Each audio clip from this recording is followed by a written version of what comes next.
Welcome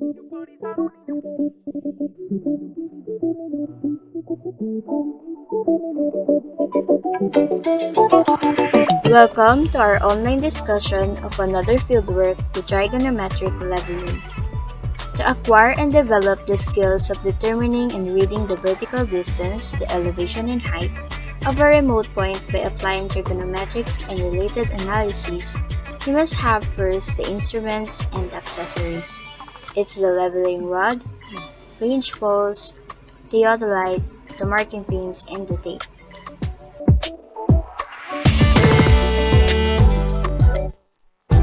So for example, you wanted to get the height of a tower but it's too far away to measure it directly.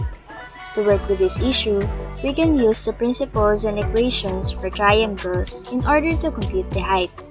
So the first thing to do is to set up the theodolite at a convenient location and call it point A, where the leveling rod and the remote point are visible. Using the telescope, take sight at the topmost remote point. Then lock the vertical and horizontal adjustment. The vertical and horizontal adjustment are located as what you can see on the illustration. Turning this will prevent the theodolite from further moving vertically and horizontally. Now looking through the telescope, you can see something like the graphic on the left, so make sure to place the crosshair on the specific point of interest. In our case, it's the top of the tower. You may use the focusing screw to zoom in and out until the image is clear. Next is to look through the eyepiece next to the scope and see something like the image on the right. It's the micrometer scale you're seeing. On the scale, you'll see the letters V and H, and since we're getting the height of a point, the scale for V is what we need. Remember, the division should bisect the parallel lines. You can use the micrometer knob to correct its position, then read the scale as it stands as the vertical angle. The scale for V will be read as degrees while the top scale of it is the minutes.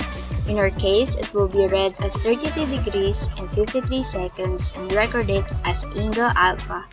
After that, release the vertical adjustment and rotate your telescope back to horizontal level. This means that the vertical reading should be 0. And once it's 0, lock the vertical adjustment again. Next, have the rodman stand in the line of sight of the theodolite and near the tower. Using the theodolite scope, get the reading on the leveling staff. This reading is the height of the instrument for the first trial. So for example, you get a value of 1.49 meters. Move the theodolite towards the tower and call it point P. Next is rotate the telescope towards the top of the tower once more. Get the vertical reading on micrometer scale and record it down as angle beta. Then rotate the telescope back to horizontal level to get the new height of the instrument. Have the rodman to stay in his position in order to get the leveling staff reading. Next, have the tape man measure the distance between A and B.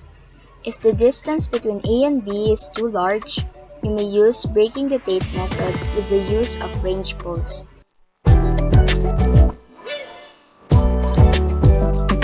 Finally, combine all of the data gathered in order to determine the height of the remote point. Here's our sample computation and data.